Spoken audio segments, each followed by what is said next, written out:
We are live on the Champs channel. Rusty, you're on spring break. My kids had spring break last week. So technically my kids started spring break. They start Monday. Today was a half day, and they kind of staged a coup against me. And so Really? now they're home and I'm home. I'm off today, at least early today. We got some stuff going on tonight, but this is our earliest stream ever. We Ever. are Well, this is 1 p.m. Eastern, and what's that Pacific? 7 a.m., 6 a.m. Pacific. 10 a.m. 7 a.m. Those Wow. West Coasters, they don't roll out of bed until the sun is warm anyway. Right? What's up, Um, Zandal? How you doing? nice. Spider Guard, you are And second. You are heard of it. second. Zandal beat you by just that much. I should have wrote I'm here in the chat first just to beat them. But so I'm in the chat, and I'm going to be hanging out in the chat as Lee is running mission control for us today. Yeah. Noah likes Coke. Hello. Rusty likes Cherry Coke. I guess I could be. Um, Happy Friday. how's our Hold my audio? beer. We're dialing in. We're dialing in our audio. Oh, there we are. Now we're on screen. Yeah, yeah. Um, So we're gonna. Oh, look, there we go. Our numbers are spiking. I was gonna push out. If you're in a Discord server and you want to tell your friends to turn us on while they're at work today, Yeah. uh, go for it. I'm gonna write that here in our Discord, our faction family Discord, the Battletoads Big Jeez. Three faction. Schmike's gonna have to take over Battletoads just so you'll stop with that. uh, All Happy right. Easter, big love. DJ Crystal Clear ads are gone. Nice. Phantom Beast. We'll talk about that. We will talk about that. So Rusty mentioned it, but we are streaming early today. We both have work responsibilities tonight, and so we are not streaming at our normal time. This isn't a 2 in 1 day sort of thing. We're doing this early. What's up, DN Grubs? Good to see ya. Good to This see is ya. the Friday morning edition of Friday Night SmackDown. That's right. Champions. Yeah, yeah, Oh. yeah. And we're going to do Cool. something a little different too, because if some of you guys may have noticed, we didn't have a podcast yesterday either. So we are going to record our podcast live here on Twitch, in part because yesterday was such a busy day for the both of us, but also let me show you what my live looks like here real quick. This is what the portal looks like for me. I don't know anybody else runs the portal on their, well, obviously on their web browsers, but I can't see anything. Like we haven't done a Jade preview because of this. Our 3 minute move set's going to be late. Like this is how we record content. And wait, it gets worse. Look at this. There's my titles. How could be worse? I can't see anything because of the Oh titles. man. Look at this. Like I can't go in, and then I can't get to the medals. Like there's slots for them, but I can't get like I have to randomly click and hope I land somewhere, but I can't see if a medal's already attached to the strap. Like this is big time. For us at least. Some of the other content creators use emulators. We don't. DJ doesn't. Cerzoro doesn't, and Benny doesn't. So Are you on? Is hopefully this gets fixed. that what you're on? Are you running through Safari? No, Chrome. I tried it on Oh, Safari too. It didn't work there either. So we're gonna be using this format where you can see us like we're doing our podcast right now because we're going to. So D and Grubs, yes, Rustus. We do have the ability to use BlueStacks, except both Rusty and I are running a Mac, and BlueStacks for the Mac does not have this game available yet. So yeah, hmm. yeah, we're getting there. Gerson right away goes, well, if you use a real computer instead of a Mac, you. It's like, you know what, Gerson, I love you, but I can run Twitch, Streamlabs, Final Cut Pro, my chat app, and the wonderful Discords all at once, and it treats it like it's easy. So there you go. Sup, Sir Zorro? Good to see you. Oro is big damage. Big Yes. damage. Oh, Yeah, we normally don't stream this early, Zorro, but if we ever do again, we'll set it in advance so you can hop on. Right now, Nox Player also I've tried, and it has the game mentioned, but it says online mode coming soon. So yeah, that's weird.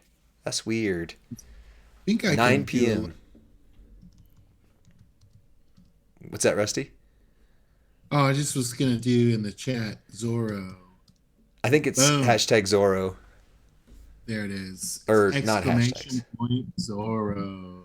Yeah, if you don't follow Sir Follow our Zorro already, click on those links right there. Fix that problem, because that is a problem. Sir Zorro is the biggest brain in the communicator or the content creator community for us. He comes up with some of the greatest things, and it's awesome. So, Yeah, and if you do follow Cesaro, but you don't follow us, you can also give us a follow oh, because we oh. like to try to imitate him. We like to try to do our best Cesaro imitation and see if we can come up with some reasonable damage. I was actually watching Lee. I was watching a Cesaro short Yeah, yesterday with the Godfather, and I think it was the Thugonomics plate. He just kept recycling. It's 6-star bronze, and I thought I need wow, to do that, especially for faction kickoff, right, so that I can kind of spam those keys on the faction kickoff contest. So there's yeah. always some helpful Cerzoro content. Well, Cerzoro's and been Hold My Beer's faction mate for years. He's a good guy. Did you know that? that's awesome. I knew he was a good guy. Yeah, that's about it. I What's didn't know the other We part. didn't do faction roll call today, so just real quick, would everyone write their faction in the chat? We'd love to see um, how many Battletoads are out there, but also how many other factions are joining us. Anybody from Space Jam is in the Yeah, chat. Did you know Big Love was a Space Jammer? I did I don't not know that I know realized. that. But you Yeah, know what you that's also haven't done that Merrick started doing for his streams now too is what is it? What's Big that? Love. Big Love.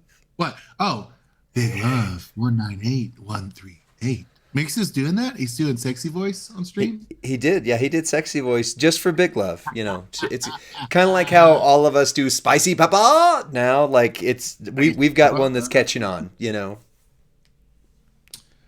Ian Grubbs, it looks like he's looking for a new faction. Uh, Oh, we have a breaking suggestion for you, news. D Ian and Grubbs Grubs. is changing factions. Evolution rises. Not a full-time job. Venomous Vipers. What's up? We don't see Vipers a lot. Now we've got Viper Gorillas in the chat Oof. off the top rope. A faction called Good Afternoon, y'all. Happy Friday. A faction called Cajun Nation. And yeah. So, A love it. faction called He Clipped Your ASMR, Rusty. No Battletoads yet. Battletoads has not checked in to any No. stream. They've not commented. I've been an impassioned plea to hear from the Battletoads. Somebody let them know. Somebody let them know that Yeah. there's a content creator out there who cares, and What's that up, his name is Edamante? Happy Friday from Portugal. That's That's incredible. right. Did you know Dean, Portugal is the world's leading exporter of cork? Do you know that? Almost all wow. real cork comes from Portugal. Wow. Interesting. Yeah. Yeah. So DN Grubbs, no. If you're looking for a faction, we'll connect you to Schmike and come talk to us about the Big Three Mafia, Toxic Mafia, consistently on the top 10 to 20 range. In fact, we have the last 2 months in a row been number one in faction kickoff for the month. And we've got two others that are top 100 as well. And then Sir Zorro, I would love to play with Jade Cargill, but once again, this is what my portal looks like. So Zoro, you said yours looks like this too, right? Like I can't do it. I tried. I tried so hard to go in and do it, but every single trainer, every single move, every single plate, strap, everything looks like this When right the now. portal isn't working, Cesaro, we make small damage. This is very small damage. Nothing's Yep. possible. So, let me just say this about what I'm noticing in the chat. We're on this early stream in America, and already the number of international viewers has, I think, skyrocketed. We're seeing people from Yeah. Germany, Portugal, Bangladesh already checking in. So not only is it That's faction awesome. roll call, it's nation rolled call. And that has been really, really cool. If you're coming to us from another country other than the US, we would love to know that. Type it in the chat. And we're basically the Olympics right now. We're like the parade of nations. We have all the different flags and all the different nations walking through the mezzanine. Dubai, come on, Dubai in the chat. Sorzoro, that's incredible. Lee, Yeah. did you know it's 5 p.m. in Portugal, the world's leading exporter of cork? Did you know that? I did not. I Okay. did not know that at all, actually. But there's a chance I am applying for a grant that would see me do some international travel next year around this time. And if, and it's a huge if because it's a very competitive grant. If I get that, I would be in Portugal for a very short amount of time. I'd be one of the stops on the way through, but still never been there at all. So there you go. Rusty Zorro's asking you a question there. Says, can you ask one question about best three plates in the game for you? Yeah. Oh yeah, yeah, yeah. I'm assuming Zoro's asking me what are the best three plates in the game for me. Um, if you in the chat would like to answer what are your best plates, I know Sir Zoro loves to kind of do some custom plate builds. Number one best plate for me is based on my roster and who's at the top of it. The I probably get more mileage out of the sheriff's badge plate than just Yep. about anything else right now because of Showboat Kevin Owens, because of Relentless Kevin Owens, because of Zombie Cody, because of Butch.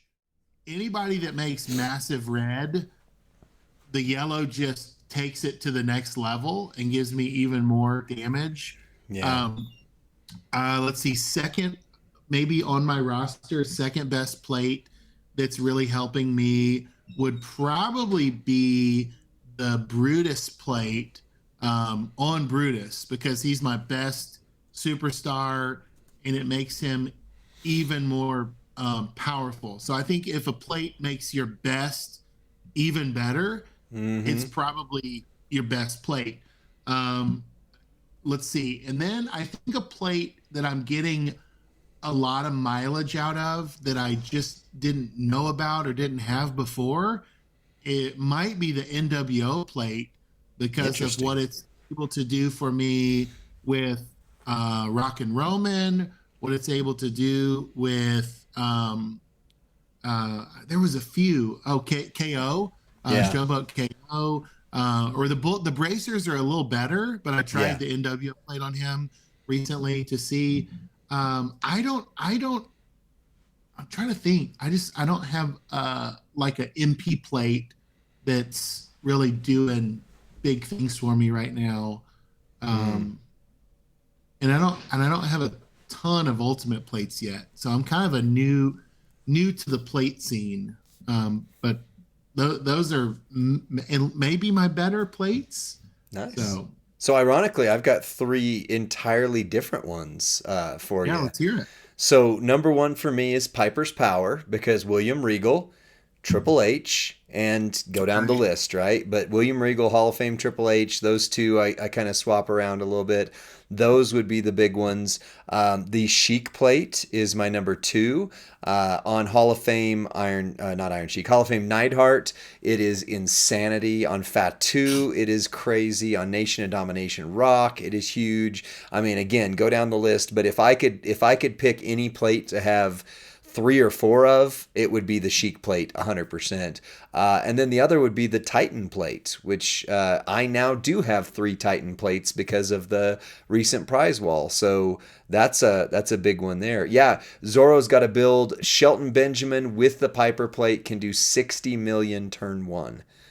Wow. That's what Zorro brings to the table. So make sure you're following his content on there. And then you pinned a comment that I was actually going to call out too. So do you want to hit that comment real quick? Yeah. So I don't have the Twitch app. Asks, how do you determine your top roster character? Um, so so Lee and I are working on a little project behind the scenes that we might workshop with you a little later In just a on few this minutes, stream. actually. But we're trying to come up with a new way to rate superstars. Um, I mean, basically, what is their top end? You know, what are they capable of damage wise? If you watch a preview from a content creator and you have a lot of the pieces to build that superstar out, here's a great example: Showboat Kevin Owens on my roster. He's he's at the top, right? Because I have all of the pieces he needs to make him reach the top end of his capacity, which would be like either Piper Nevin or Powerhouse Bulldog as my MP trainer to deal additional gym damage. And then I have um, my red flat gym damage coach worked up. I have an additional. I don't have the reinforced gym coach that like Hall of Fame Yokozuna, but I have someone else in there. I'll look it up to remember who. But then I have 100% gym damage strap for a Showboat Legend, and then I have a Bulldog Bracer plate, and I have the Sheriff's Badge plate. So be having all of the pieces typically determines who should be at the top of your roster. If, for example, I just was a big Jake the Snake fan and I decided I'm going to make 6-star silver Jake the Snake be, my highest talent superstar, yet Jake wouldn't have the same upside. I wouldn't have the same pieces or tricks or bells and whistles to make Jake hit for 30 million, 50 million, 60 million. There's a challenge for you, Cesaro. Can you get more out of Jake the Snake, the old tech Jake the Snake? Um, so at least maybe that's what I would say, Lee, is like, how do I know how do I determine who should go to the top? Is like, Right. who do I have the components? If a superstar is a puzzle, who do I have the puzzle pieces to unlock to get the picture of, you know, damage in double digit millions out of? Okay. Well, I think to answer that question, Rusty, you are doing something for us that is going to take our content to the next level. In fact, you just dropped off. I'm Rusty. here. I'm here. Oh, I'm okay. here. I was gonna sneak a bite of my Mexican food lunch, and Oh, okay. You're I was trying saving to us do the it. ASMR. I gotcha. Yes, I was trying to do it discreetly. Well, I But I'm thought you here. I'll dropped stay on. off. No, So, no, no. I'm you're here. I'm good. here. Well, so behind the scenes look real quick. If my portal, you can. I'm going to talk for a minute. You can black out for a moment here. If my portal did not look like this right now, we would have had our Jade Cargill 3 minute move set. We would have had our preview, etc., etc. But we were going to title the Jade Cargill preview our last preview ever. Jobrim, I would love to show you Jade Cargill. Do you see her? Do you see her in this mix? I would love to. Goldie showed her off a lot yesterday, and if they get the portal fixed, I would be glad to do something with that. But the reason we were going to say that this Jade Cargill preview was our last ever preview for Champions is not because we're leaving. We're not. In fact, Rusty is workshopping something that we're going to workshop together here as we do the Champions Chat podcast live that would show some additional things. Hold my beer. It would be interesting to show with new plates. But again, let me show you what my plates look like right now. So we'll go to this ultimate strap. I'll randomly click towards the skill plates and look, I can't see anything. And when I click in use, it shows they're there as placeholders. I can't use the portal right now. It is a mess. So Rusty, I'm gonna switch us back to the podcast view. I'm gonna hit the intro. Tell me how close you are to ready, and then 8 seconds from now, we're gonna start the WWE Champions Chat podcast live for the first time ever. You I'm ready, ready. Rusty? All right. Yep. Hold the phone. Hold on. I got to do one thing because we don't have the intro copied into this scene. Let me paste the scene. I do have something that says check out Iron Sheik. So check out Iron Sheik 84 because we love that guy. All right. Ready, Rusty? Give yourself an 8 second countdown and then start our podcast. Go.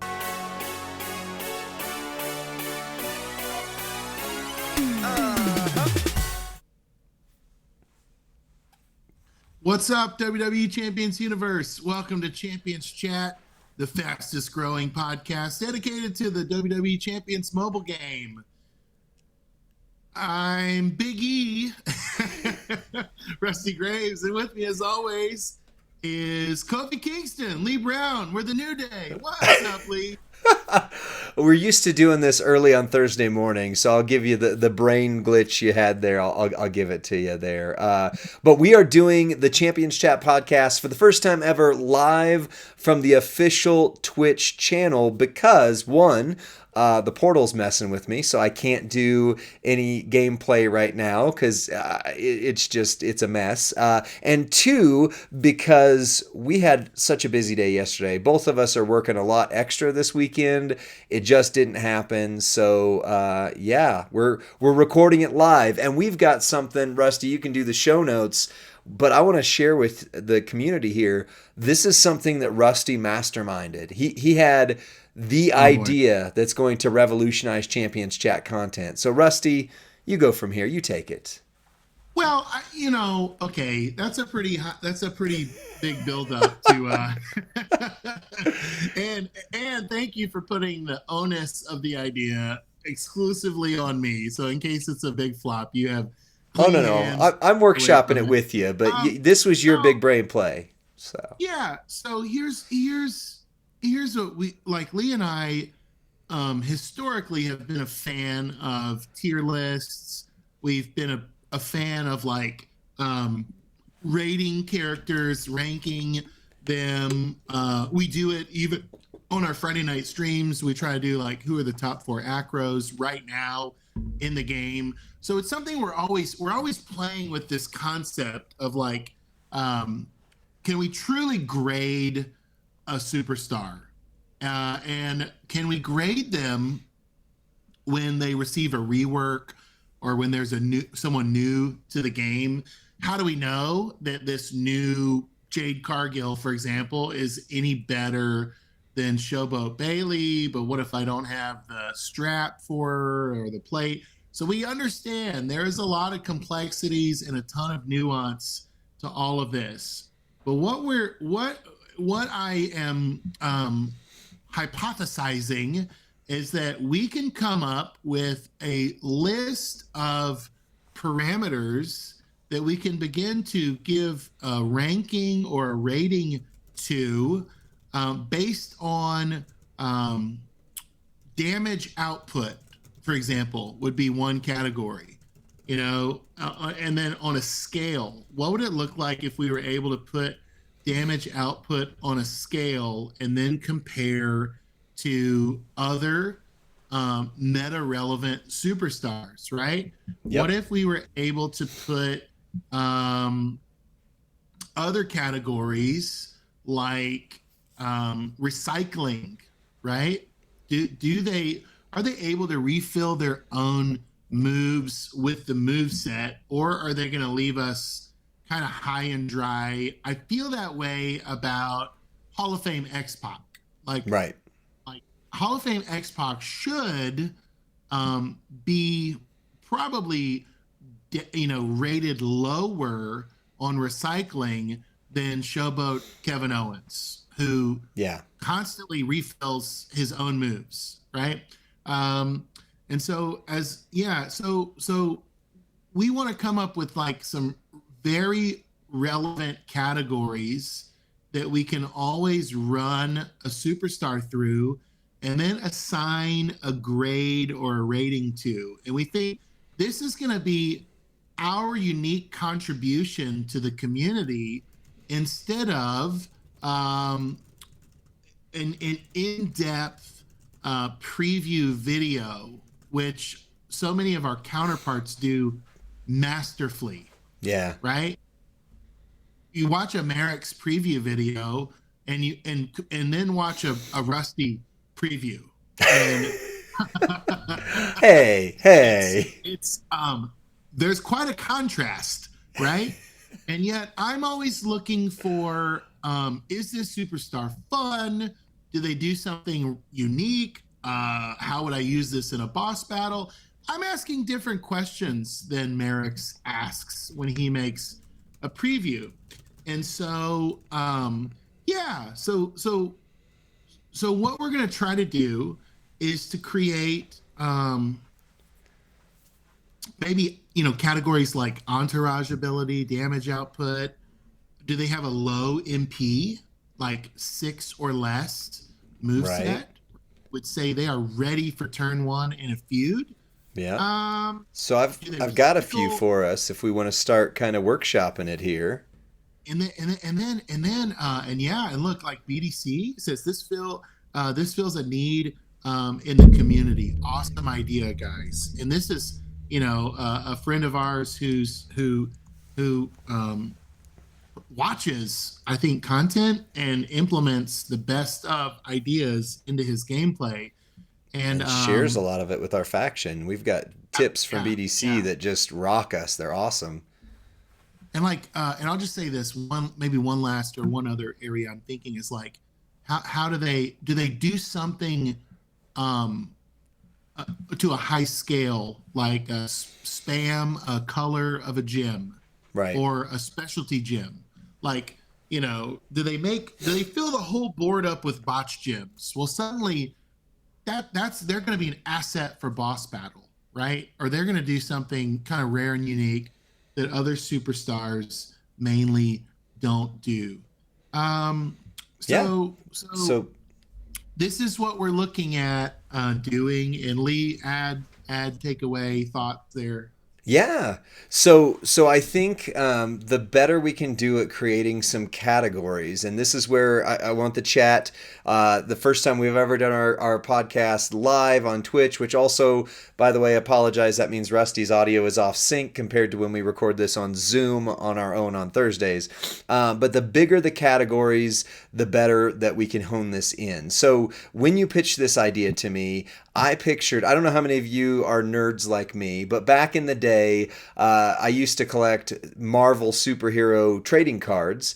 And on the back of them, they had a power ranking or rating, and it would say like different categories out of 7 points. It was always 7 points. So they had like power, they had like speed, they had energy projection, whatever it happened to be. But it was always really interesting to me to take a look at that, because you had a character like the Incredible Hulk whose power was off the charts, 7, but his intelligence was 1. And so if you're looking at that, like, okay, well, he's going to stomp and smash, but you've got a lot of other characters. If it requires finesse and thinking through, the Hulk just isn't going to get it done. So that helped me to formulate when you said, like, hey, here's what I'm thinking. It was like, oh, okay, so that's what we need to be looking at. So I would say our system as we workshop it needs to be no more than 10 categories, but preferably less. I have 5 that I think need to be in the conversation right away, and I've already kind of workshopped them to be broader a little bit so that they can hit some specific needs. So the first one is power.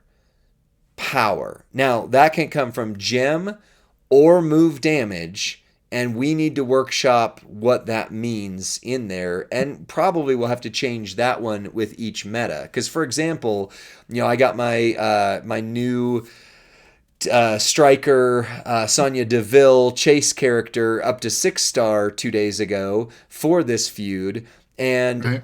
I didn't take her against a trickster, and she did 6 million turn 1.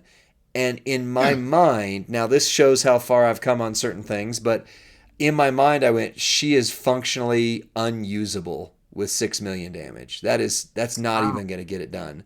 But you Okay. take her against a trickster and you get her moment, and all of a sudden in feud she's going to be a monster. So where do we rank her on power would be one of our first questions. The second one is speed. So you mentioned low MP charge. That would be a part of it. Maybe speed also incorporates elements of recyclability. Maybe that's its own category. But you got power, you got speed. Can they start loaded turn 1 in most modes? Can they get it going right off the bat? So that's a big one. The third one I have is versatility. So versatility would be, do they perform well in a certain mode or several modes? Like, are they a boss battle specialist? Do they feud well? Do they stip tour well? Do they, et cetera, et cetera. And then I have one that I think you actually spurred as we were talking just a moment ago, but accessibility. How much do you need to make that character hit?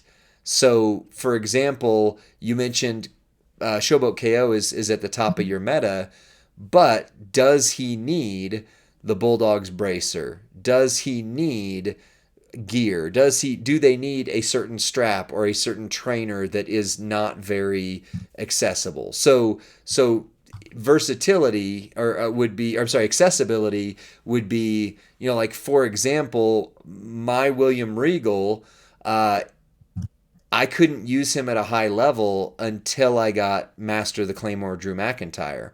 Now that I have Oh, Master of the Claymore, he's a lot higher.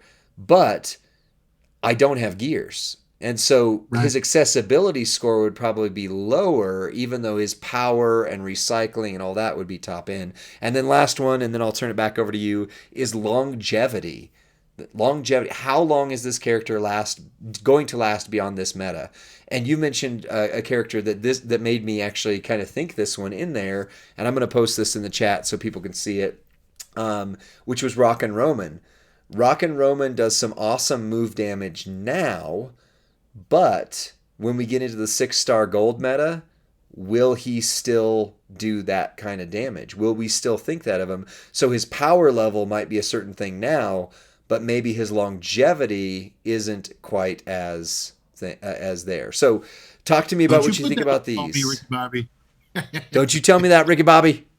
Don't you tell me my Rock and Roman's not going to be meta relevant next month or whenever that, Shake it, baby. Oh, is that a Oh man. spoiler? No, no, it's absolutely not a spoiler. Proverbially, the whatever next month, meaning in the next cycle, the next meta, 6-star gold, whenever it comes. Um, I think the speculation I've read from the community is that they think it somehow coincides with SummerSlam. Yeah. I don't know if that's true. I don't know if there's any validity to that. I've never tracked that over the years. but that is what some of the people are saying. Hey, and so if you're joining us on stream right now, we got two Bob in the chat. Good morning to you. We are on stream early today. We are recording an episode of Champions Chat podcast during the stream. And what we're talking about today is how could we, with integrity, rate superstars by developing key areas that we assess, like maybe their damage output or how well they recycle. Could we develop a framework that would actually give us a grid for comparison when a new superstar is released, or when they revamp one, when they tell us, hey, the Dudleys are getting a rework, right? Well, you see that, entourage ability goes way up, and yet, yeah, you go, well, the damage output's still terrible, right? So Right. how do we give a superstar a grade? Right. How do we really say, right? And not necessarily in a tier ranking, and not necessarily on a where it's like, but hey, and currently we think this is truly an S tier superstar, and here's why. And or no, it's not, right? And here's why. Yep. Um, so that's what we're thinking, and we think if we do this, if we figure out, kind of crack this code, we can do it beyond just plates or straps, or something that might, okay, like the drip plate is a S plus tier plate that makes the worst superstars S tier, right? Hall of Fame Andre, great example. Yeah. But what's Andre's grade without the drip? Right. You know, so it's always hard to know, especially, let's say you get someone that's a little older in a pull, and we go, well, do I really want to work this up? Do I really want to invest, maybe limited resources in this? Yeah. So I like all that's that. And I think that the more we can work this together, the more we can get something that is maybe not a tier list system anymore, but is something that you can do to see, like, what will this character have that goes on, beyond. So, like, for example, if we look at longevity, one of the questions that come up in here is this character meta proof? So longevity score would help to add into that, and so what I've kind of thought about, like, since you pitched this, is if we can come up with, I gave 5 categories, but maybe there's 7, whatever, maybe there's 10. If we can come up with the most relevant categories and then give them a point scale for each, you, instead of saying, like, oh, this character is clearly S tier or whatever, what they might have is, well, at boss battle they're S tier, but in tours they're not, or whatever. So it's a lot more nuanced than just saying, oh, this character is better than that character. Because, again, go back to those Marvel trading cards. The Hulk is one of the most powerful things ever, but, unless you get the intelligent gray Hulk, he's not super smart. And so how do you rank Hulk versus Iron Man? Well, it depends on the task, right? If you need versatility and intelligence, Tony Stark is the right way to go. But if you need raw power, well, of course it's the Hulk. It's just they're doing different things in different ways. And so this gives us the ability to say, in each of these important categories that we come up with, what do they rank? So here's my 10-point scale that I sent to Rusty earlier. So however many categories we have would be a 1 to 10 scale. I'm going to drop it in the chat and then I'm going to say it. So if we give them a 10 or a 9, that means they are S plus in that category. If we give them an 8 or a 7, that means they're S in that category. A 6 to 5 is A, 4 to 3 is B, and 2 to 1 is C. So then you get an overall ranking score. Like, let's say we have 7 categories and this particular character is a 63 out of 70 or whatever. You can see their overall power, But then you also have, well, the reason they're 63 out of 70 instead of 70 out of 70 is because maybe their versatility is low. And so they get a 2 out of 10 in versatility or something like that. So that way you can see not just, oh, one ranking that, tier lists, we love tier lists. Shout out one more time to Twilight Bats. Like, that tier list was amazing. Shout out to Haven. That tier list was amazing. But that was also in an era of the game where it was pretty much just, is this character good? Yes or no. Now it's, is this character good at? Or what is this character good at? And so that kind of breaks it down from there. So what are you thinking so far, Rusty? I know you're interacting with Tubob in the chat. We love Tubob, by the way. Thanks for joining the stream and by Yeah, proxy making sounds it on like the T Bob. podcast. Sounds like T Bob wants to be part of this project, and I think that's really great to have a team of minds that are so much, uh, I guess, more informed than my own, and so I love that. Um, so yeah, I think your scale, what you were saying, Lee, about um, having a composite score that actually translates into usable information is really important. If we said, "Oh, this guy's this, whatever, a 6," like, but what does that mean? So I think any grade we assign has to be translatable, understandable, and actually mean something, right?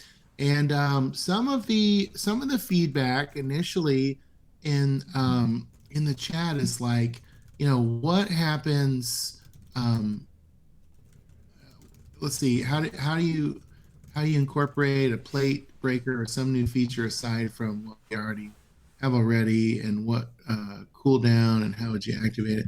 Okay, I'm not sure what that question means, but let me say this. Some of the chat initially was saying, like, it might be difficult to put all of the game formats together Into into one one. category. Yeah. Um, and I think that might be right, but damage output seems pretty universal, Yeah. right? It's Regardless just, of the is it move, format. is it gem, or both? Um, yeah, and like, so if we call the category speed, and we're saying they meet the parameters of having a 6 MP um, Or less. move less, and a move set that recycles. Right. Now we're able to say, like, regardless of the format, Yep. I don't, it doesn't matter if it's showdown or feud. And a great example of this, somebody who I would put speed as a plus or whatever rating system we're using, like, I love to play with Acro Dom, right? Mm. And his speed is so low, even without La Familia. Yet La Familia makes even faster, makes him recycle perfectly. But another example of that would be like a Ghostbuster Cena, right? Ghostbuster Cena, you cannot nerf him, you cannot perk down him, you cannot sub down him. He is going to refill Right. with that low MP charge, regardless of the format. And so those are actually two of my favorite superstars to use Right. because they're just fast. They just Yeah. do it really fast. And then you look at, like, accessibility, like both of those basically have very available free to play type entourages, like anyway, so Yeah. Well, can I interject? Let's use Acrodom not to like solidify this, but as an example, right? So right. if you were to look at Acrodom power, you have to start with without the plate, right? So without the plate, what's his power? So maybe his power is mid-range now, but his speed is super high because he has low MP charge moves. He recycles flawlessly with the plate. But then you got to take into account accessibility. Well, you need the plate, and that plate, La Familia, is still extremely rare amongst the community. So that's a big deal right there. And then you've got your versatility, like he works in several different modes. So that would be one where if you're picturing that old Marvel graph chart on the back of the cards, your power's kind of to here, your speed is all the way over to here, your versatility's here. So instead of just getting, well, Acrodom is good, well, that doesn't tell me anything. Acrodom Right. is useful in these areas, and he's going to shine because of that. And the other one you mentioned, Acro John Cena, when he came out, his damage output was insane, but now Right. it's a little more mid, right? So we would have to adjust the power, especially rankings, based on what meta we're in. But if we were to look at the longevity metric, we could have looked at the longevity metric when he came out if we were doing this power ranking system, not pancaking system. See, I brought back in the New Day intro. Yay. But we could have looked at that and said, his damage output at the time of release was fantastic, but longevity wise, we could pretty well tell that once the next meta hit, he wasn't going to be quite as good. And so you could see the power was there, but the longevity wasn't. So that also gives you another metric to say, do I want to build this character, right? Their power's great, but if their longevity's low and we know that we're going into another meta, that gives a lot more usable information than is he good? Yeah. Well, and so as I was talking about saying like there's going to be strengths that supersede the format, a great point was brought up. And this is kind of the benefit of doing the show on Twitch today is like, Yeah, so like BDC responded and saying like using the system that you're talking about right now and adding a blurb of what modes they will shine in, right, right? So you could say, okay, Acrodom, speed, A plus, S plus, whatever we'd say about him, right? But in a blitz or a showdown, specifically, he's going to shine because of his ability to self heal, right, right? That he's going to go the distance, maybe in an extreme rules match. And so, like, that would affect why I rate him what I rate him. Now, is he going to get you excited about a feud? No, no. But I think that would be important to know. Like, you could even say like excels in right the formats, and then if there's a way to say does not excel in feud, like that would be or I think there's always those important notes and Dominic is a great example, not only Acrodom but Zombie Dominic, right, who seems to be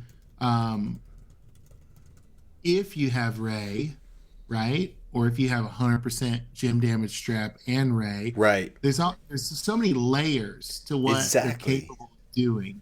But I think assembling a ratings team might be something that we're stumbling onto here, and maybe even making a little Discord chat with Bob and BDC and a couple of guys who really help drill down how we rate people and why. Like that feels to me really good. Like we might Right. be making some ground on can we objectively um, arrive at some clear ratings. Right. And this I think is super helpful, Rusty. This is why I mean this may be your greatest communicate your contribution to this game. I mean ever, and I don't mean that facetiously. It's reality, because take something like 2K24, right? They make a huge deal on WWE TV, which we'll get to because we're doing our podcast live, so we talk WWE TV on the back end of it. But you look at the power rankings and all they say is, oh, Randy Orton is a 93 or whatever. And you're like, great, you beat the other guys, but they don't really say why. And what this allows you to do, you mentioned Zombie Dominic. Again, just apply these filters, the basic ones that we haven't workshopped out yet with BDC and 2Bob. But look at these basic filters is power. Like, I can still hit as much with Zombie Dom as sometimes I can with William Regal, right? He is on the top end for me still of the entire game if things go right. Now that's maybe another category we need to look at is as how easy Right. is it to get them to do their right moves. However, if you don't have Zombie Ray and if you don't have the all heart plate and if you don't have a good strap, you start to get those, and so then all of a sudden his accessibility score goes way lower even though his power and speed score are near the top. And so that tells a story, right? If instead of just going he's a 93, okay, what does that mean? I don't know. He's a 93. Well, great. Thanks. Yeah. Or this Yeah. character is S tier. Okay. At what? I don't know, but he's an S tier. Like this starts to give nuance that this game has started to thrive on. So Right. again, big And shouts people love the to you. debate. Can I just be honest and say this? We love the back and forth. And I don't think it's, and I refuse to believe it's just because gamers are kind of salty. Like I don't think that's why. I think it's because we love the game and we love talking about the game and we love inserting our thoughts about the game. And so when someone in your faction, hey, I just pulled Randy Orton, RK Bro, any good? Right. Right. And like the first people that they go to work on, well, okay, well, here's my thought, or hey, the meta's passed him by, or here, no, don't invest in him. You need those showboat tokens. Those are too important. Don't do that. Or great trainer. Like you're gonna get, and Facebook and Reddit might be even more polarizing. Your faction chat probably a safe place to get Right. objective feedback from people that actually have a vested interest in your roster and helping you make it better, right? Facebook, you're not going to get a very helpful response. Typically, that's a sweeping generalization, but Right. typically, if you post any good on Facebook, it's Yeah. probably not going to have the in-depth analysis that you're looking for, right? Right. But I think we love to talk about the game, even if it's I do. he sucks, even if it's just saying, dropping that bomb on somebody to crush their spirits and say, Right. nope, next, no good, leave unleveled, Right. worthless. I was told that so many times about Acrodom. Um, People had Ami Orton, right? Or Mutant Roman, right? I don't have those. Or Motu Austin. Okay, in comparison, yes, those acros are far superior, but extremely rare, right? From where I was and my Yep. roster was. My roster is still just over 5 million, not even to 6 million yet, and I've been playing since the beginning. I was a free to play player for years because I spent all my money on competitive Magic the Gathering. I had no hobby money beyond that. And so that's why this conversation, I think, is engaging. I think everybody has a thought or an opinion on a superstar's ranking, but very rarely do we have objective criteria saying why we think what we think about them. Would you Yeah. agree with that?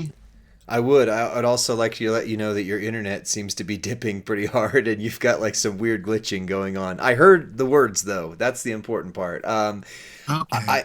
I think this is again, this is an objective criteria that pulls it away from any good. I mean, even our bread and butter so far has been our 3 minute move sets, and I always end the video with whenever you have your faction mate who's asking any good, how do I use them? Here's how, and then you have the 3 minute video. We're still going to do those. Yeah, he's stop motion rusty.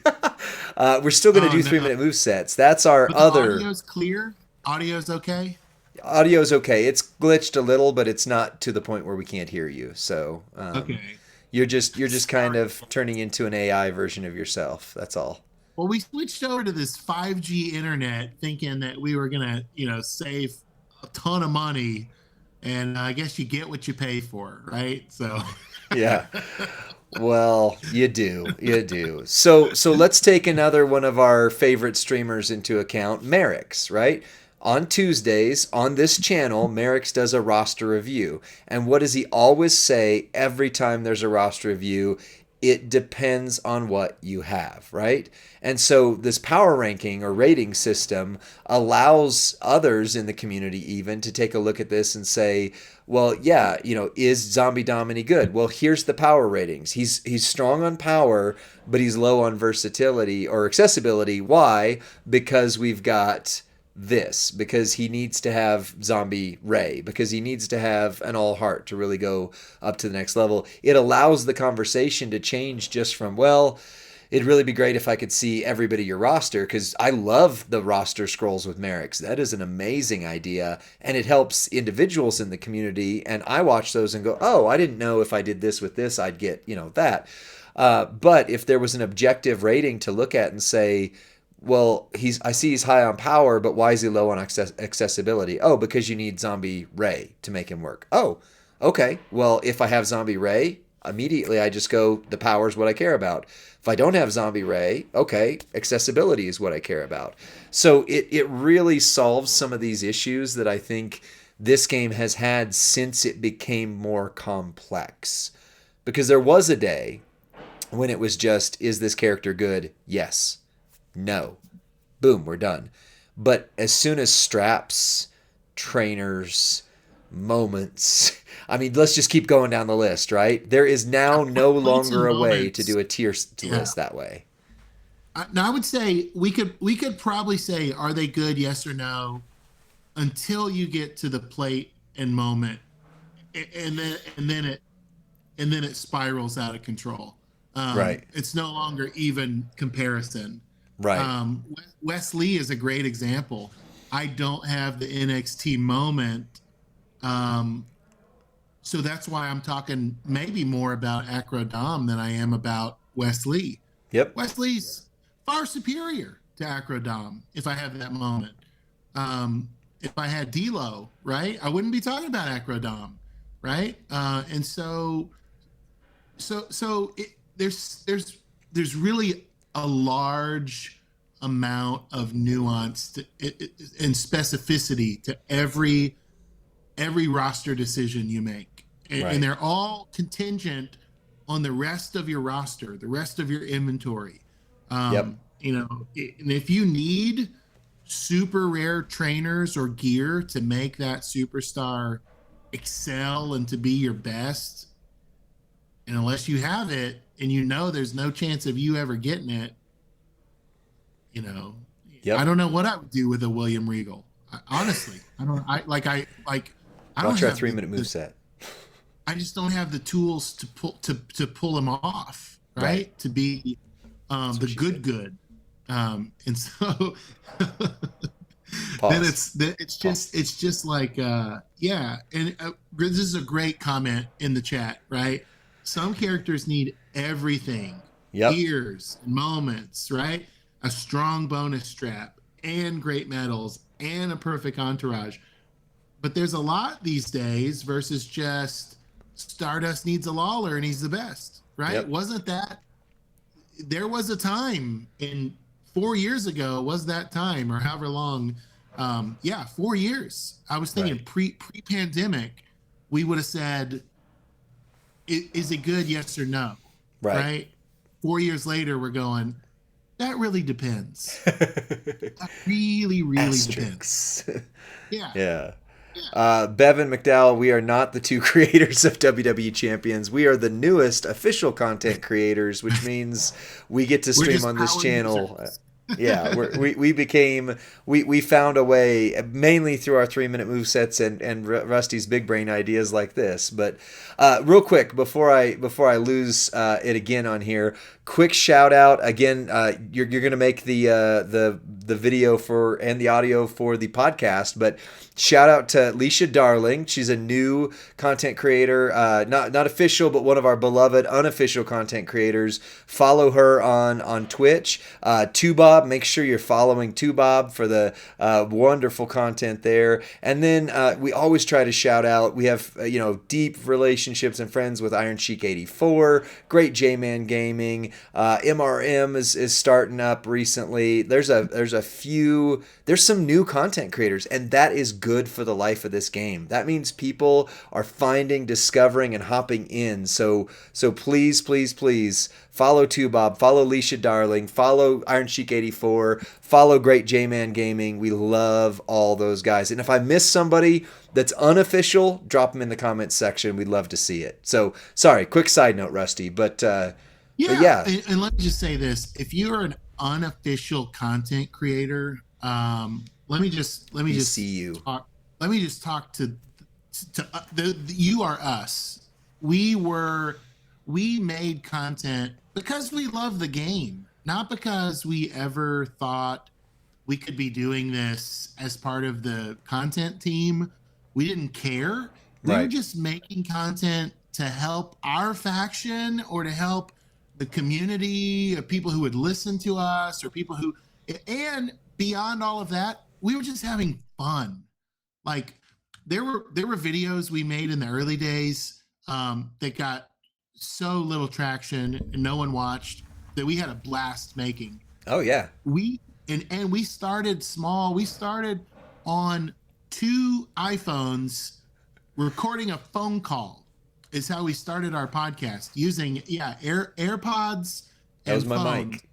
Yeah, I with didn't no have this then. video, no mic, no yes. So let me just tell you, like we celebrate what you're doing, and we hope you do it because you just love the game, and because you want to serve the community and Yep. and serve them well through your efforts. So don't stop. If you are getting 5 views, who cares? Like, are you having fun doing it? Do you have fun making that video? Because I've noticed most content, even dated content, is kind of evergreen because Mm. of little things called CSS. So let's say you make a video for Tech Stacy and she's horrible, 2 years later, but suddenly she gets new Dudley gear and she's required for a week.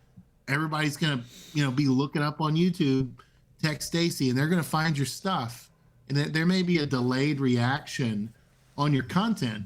Right. Um, so kudos to what you're doing, and we just say like we want to honor that and say we still that's still our heart. That's still why we're doing this because it's fun, and we're having a good time with it.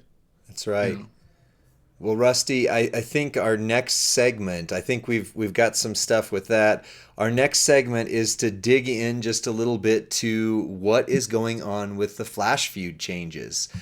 So I just dropped a link in the comments on this video. That is, if you're live on Twitch, that is our deep dive into the blog. So Goldie read the blog last night, gave the initial impressions. Make sure you check out Goldie's Gaming. We're going to put that in the chat. Goldie, right there. Make sure you follow her. Great job, Goldie. So we're not replacing that content. We're just digging a little bit deeper. It's an hour long video, so it starts in an hour. We're streaming for the next hour, but go into it, take a look. But let's talk about what in the world is going on. And by the way, Bevan McDowell, once again, we don't create this game. we are not the ones who make the game. We're not devs, so not possible to do that. But if you go onto the forum, you can on the portal, you can share your voice. So, Well, Rusty, what about that? yeah, yeah. So scoring, scoring. has been adjusted. And I would say even the preface of the blog was that scoring has been adjusted based on the feedback the community gave them. And so, um, and I don't think there's ever a way to get it so perfect that everyone will be super pleased with every result. But Yeah. as we review this weekend contest in the blog, I was very pleased. I thought that I actually have more access to loot and rewards than I felt like I had last month on the Flash Feuds, where they had to provide additional compensation through in game messages for the community to help write the contest. Um, you know, that was awesome. They did.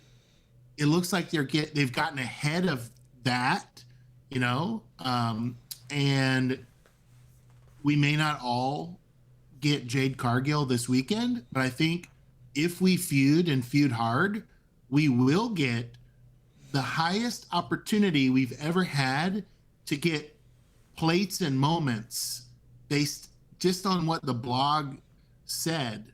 And I think that's the good. The reason we kind of go into the grind is because we're either trying to get a new superstar, we're trying to get a plate, we're trying to get a moment, or we're trying to get something really good off the prize wall. And it looked like all of those boxes are going to be checked in this contest.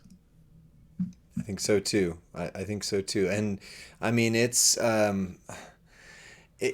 we've mentioned this on the podcast. In fact, we had a couple weeks ago, we had our friend Mike Fish, Captain Jack from the Black Pearl faction, on here, and he called it out as best as you can in his English voice there that he has. Whenever a change is made, the community is like, "Oh my gosh, change!" And then whenever there's no change, it's like this game's just a copy and paste. They just didn't work on anything. I Yeah. mean, it's really what it is. And so this is big change. And the last couple Flash feuds, people haven't received very well. The one thing that we're not Scopely marks on things. We're on the official channel. I would say it on the official, as I would say it just on our regular version of the podcast next week. Although next week we have Iron Sheik and Great J Man hopefully on with us. But what we want to say with this is, I didn't like the execution of the last couple Flash feuds, but I appreciated the fact that they were trying to change things up. Like, if it's just the same thing every week, it's like, oh, well, yeah, I hopped in, I did the same thing. Boredom starts to set in. It's like, yeah, I got this character now, but that's it. That's the only big difference. The biggest thing for this is, even if it doesn't go as well as it looks on paper, they're trying to hone in this mode so that it's not the same thing it was 6 years ago, if there was Flash feuds this way, 2 years ago, where it's just like you still playing that same mode, like, yeah, I'm doing the same thing I did last time, blah blah blah. This is a sizable change to help us enjoy things in a different way, and even if it doesn't land 100% the right way, I'm in. I love it, and it does seem. Notice the blog wording, because of your feedback, right? They are listening. I know it doesn't seem like it sometimes, but I promise you, from the few back end conversations we do get to Oh be a part yeah. of, they're listening. And they received an avalanche of feedback after the last Flash feud. Um, and I think they've done a good job in analyzing what changes were worth implementing and which ones maybe were not. I, I don't think it's ever possible to please everyone. It's just not realistic unless you. I heard, Lee. I heard somebody say one time, if you want to make everybody happy, go be an ice cream man, because that's the only way you can ever make everybody happy is if you drive an ice cream truck, and just give away ice cream cones for free to everybody you run into. And if you're not doing that, you're not going to make everyone happy. Right. And I think this blog, I pulled it up over here on my side screen. Um, I think what they're shooting for is clarity and simplicity Yep. that is understandable and rewarding. Yeah. This was a If that's the great objective, blog.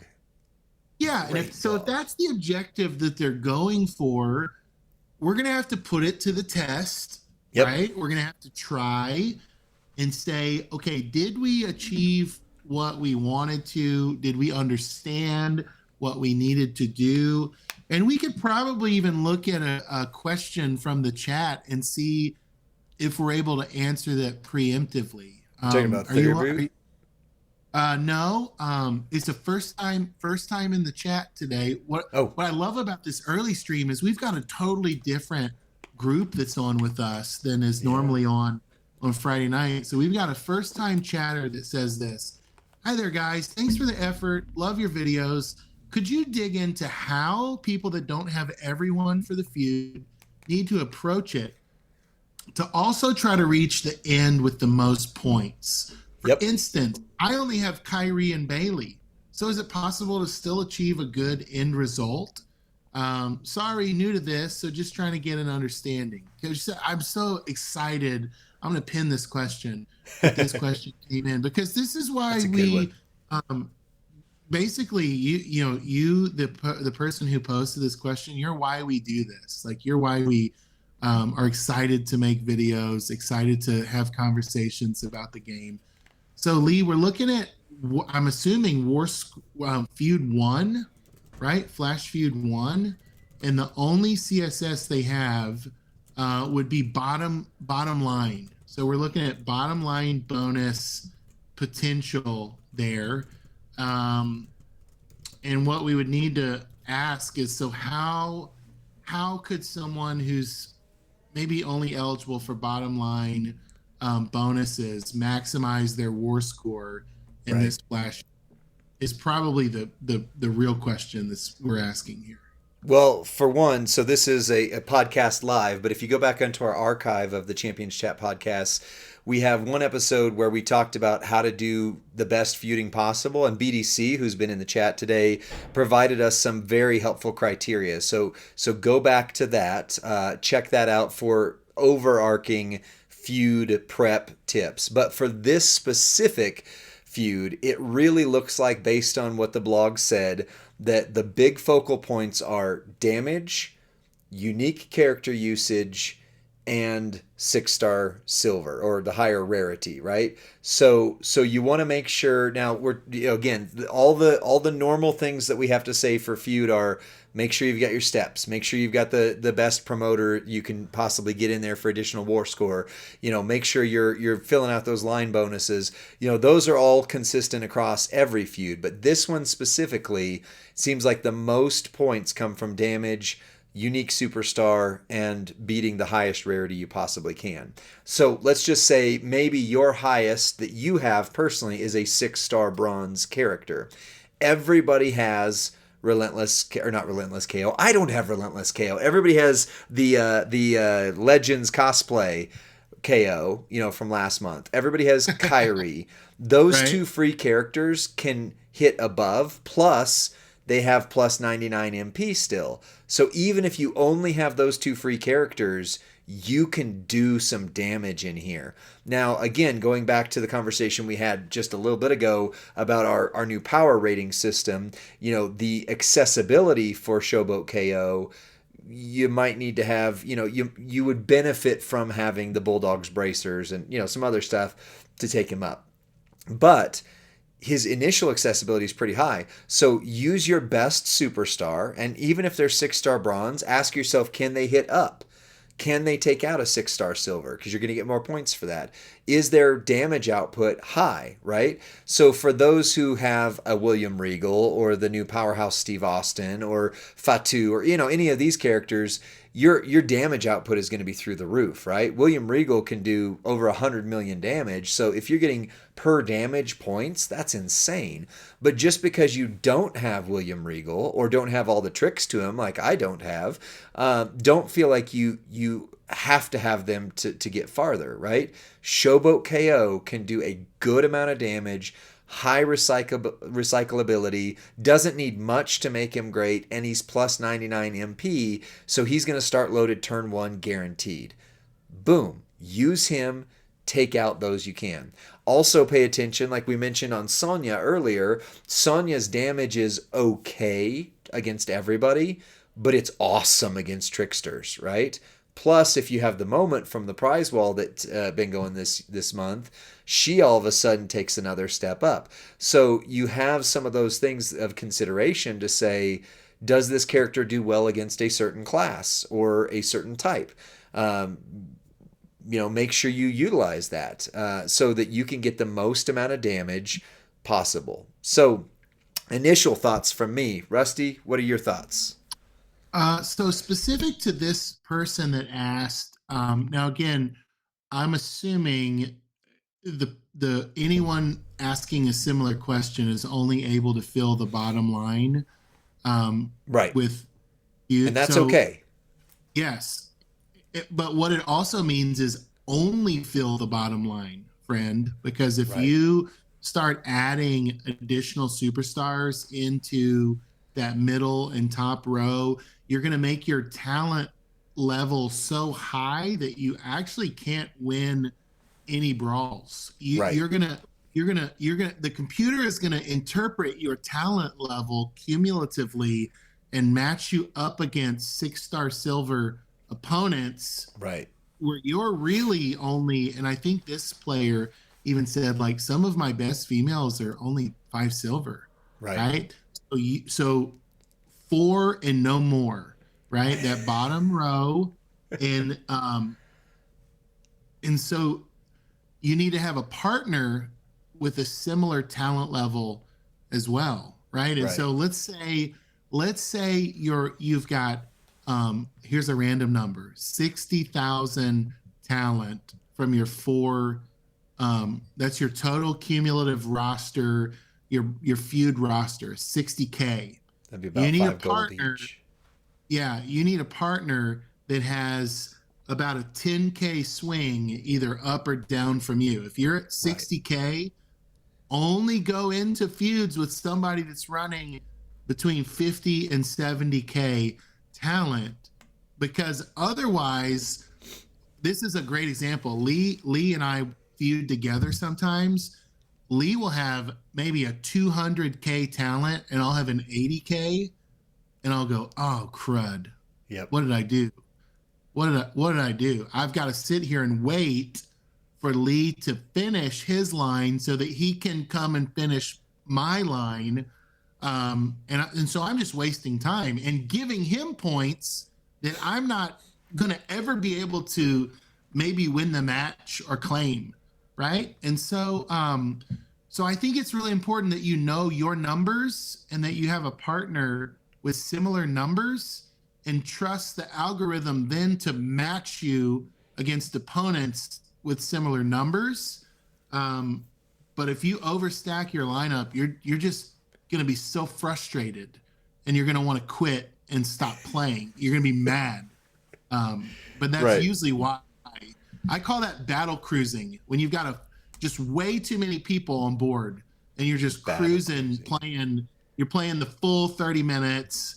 You're playing 8 matches, and you're not necessarily getting the points that you could out of it, Right. because you have one strong superstar battling all 8 of their lineup instead of getting your first time feud wins. Yeah. So that's some of it. I even responded in the chat. Thanks, you guys are awesome. So, yeah, that's awesome. Gosh, you. Yeah. Well, yeah. And real quick, OKC Thunder 98, welcome to the stream. And by the way, Rusty and I both went to college in Oklahoma City, so we know the city well. Go down to Bricktown for us. But so a couple other things as you were mentioning that. Speed, back to that ranking, this is a universal thing again, not just this specific one, but the faster you can get through a feud, the better. When I was in the faction I was in before, it was a sub 100. My roster was sub 4 million, blah, blah, blah. It took me everything I could do to get through that 30-minute timer, right?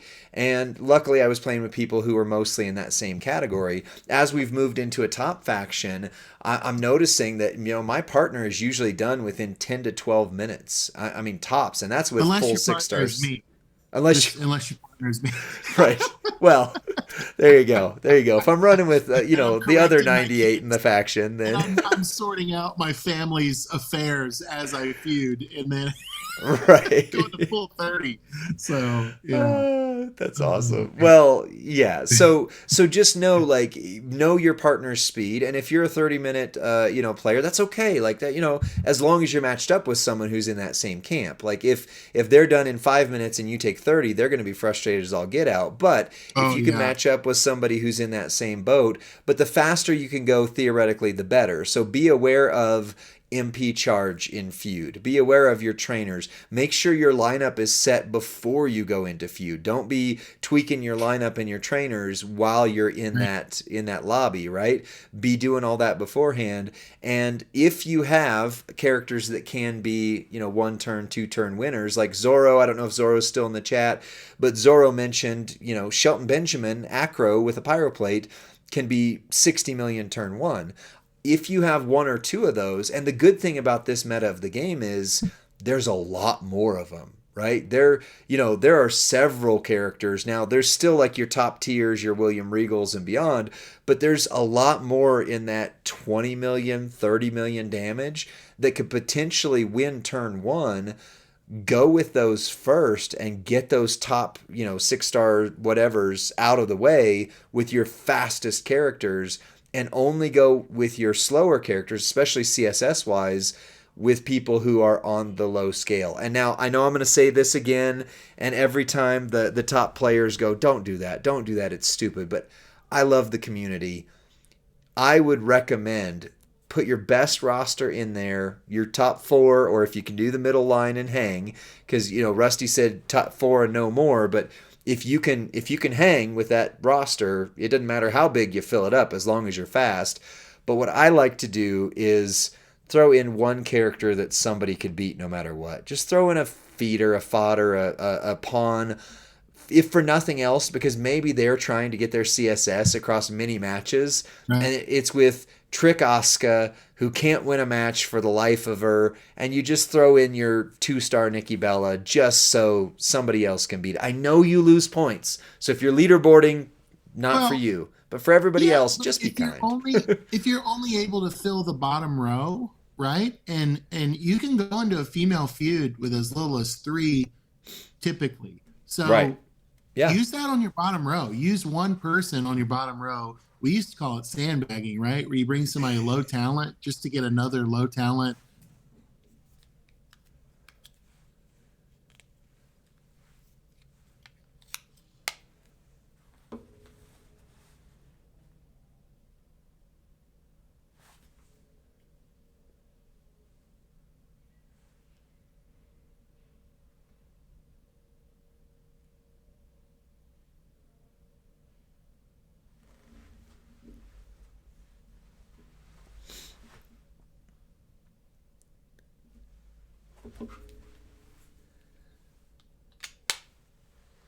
Rusty, we've lost your sound.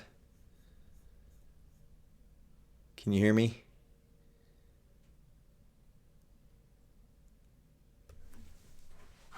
Can you guys hear me in the chat? Do I have audio?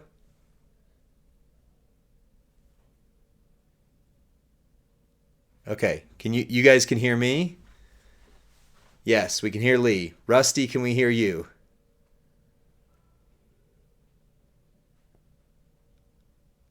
Check, check, Rusty, check. Check, check, Rusty, check, check. Let's see. Well, chat, bear with us. And you know what? On the podcast side of things, we're going to pause it here. We might come back in a moment and do the WWE TV portion of it.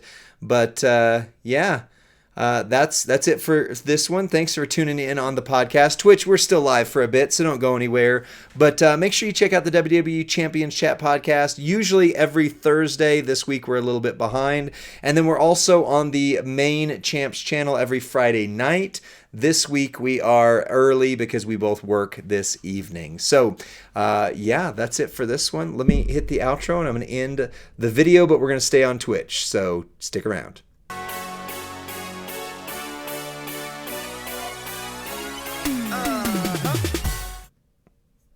All right, I'm back.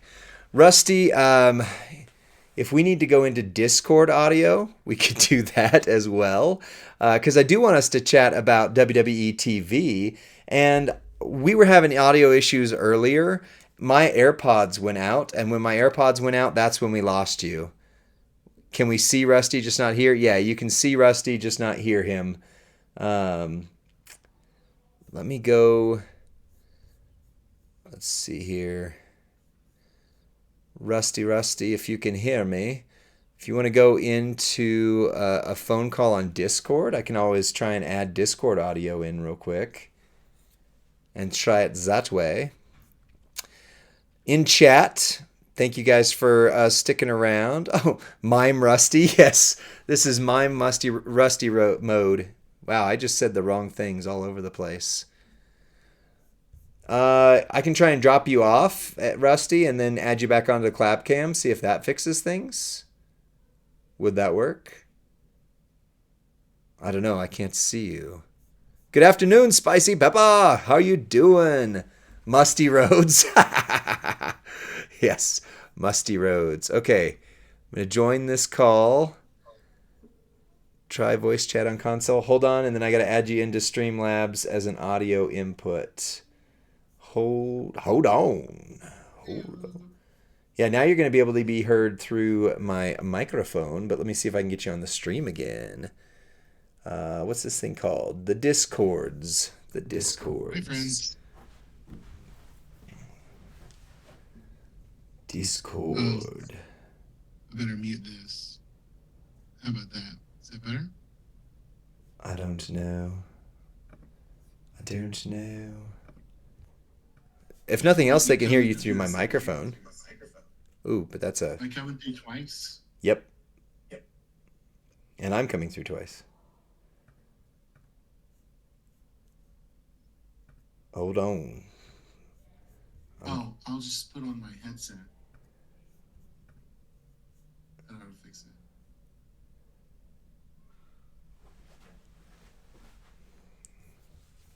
How about now? It sounds good, I think. What about chat? Can you hear Rusty? Yeah. Test.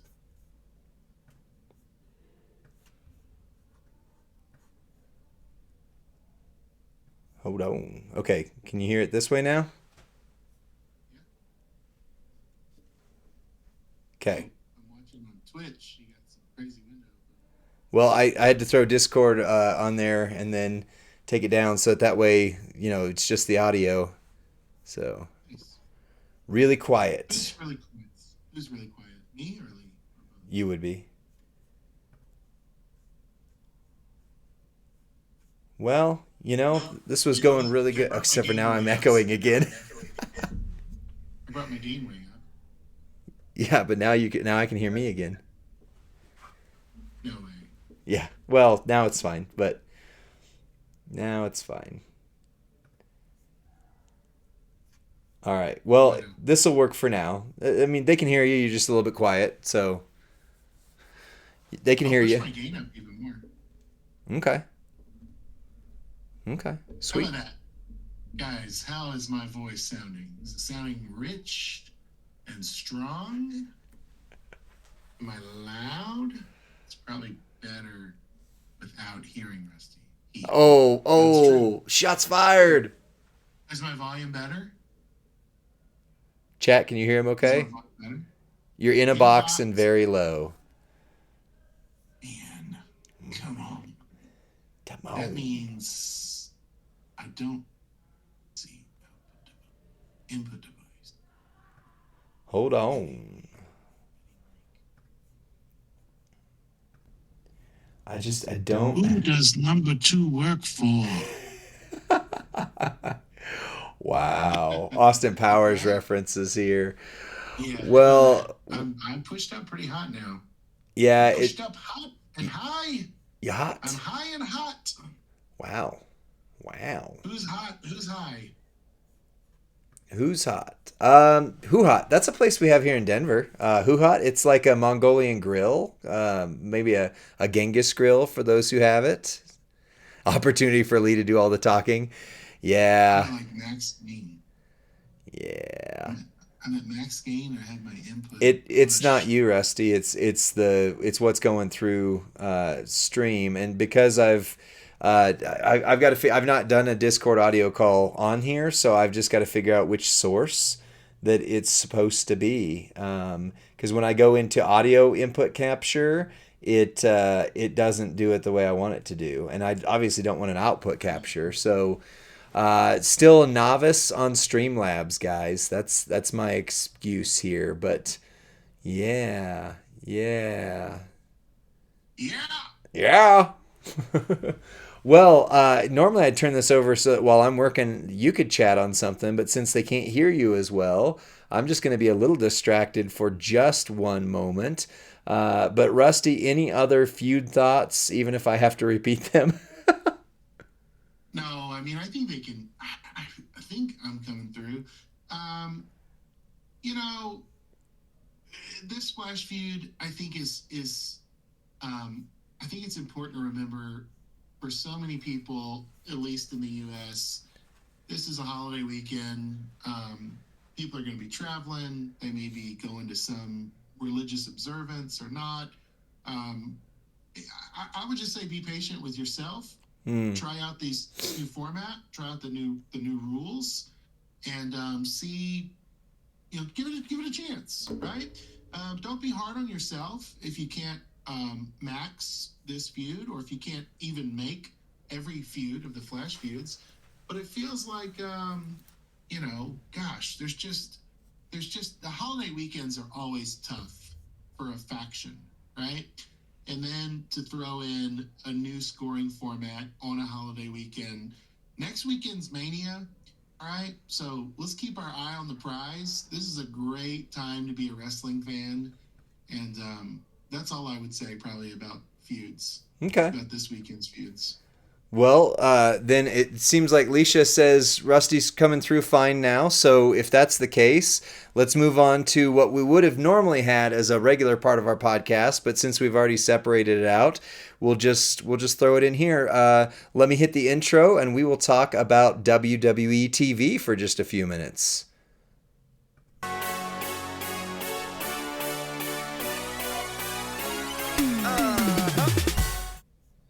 What's up, WWE Champions Universe? This is Lee and Rusty. Hopefully, you can hear Rusty. We're having some interesting things on the back end of this thing, but normally we combine the podcast and WWE chatter, and we actually asked on stream, and you guys prefer that to be one thing. However, because of technical issues, we've separated them this week. So, Rusty, what are you thinking about what's going on the road to next weekend? Oh my gosh, next weekend is WrestleMania already. That's crazy. WrestleMania 40 is next weekend, and it still feels like for a two-night event, the card is fairly unclear.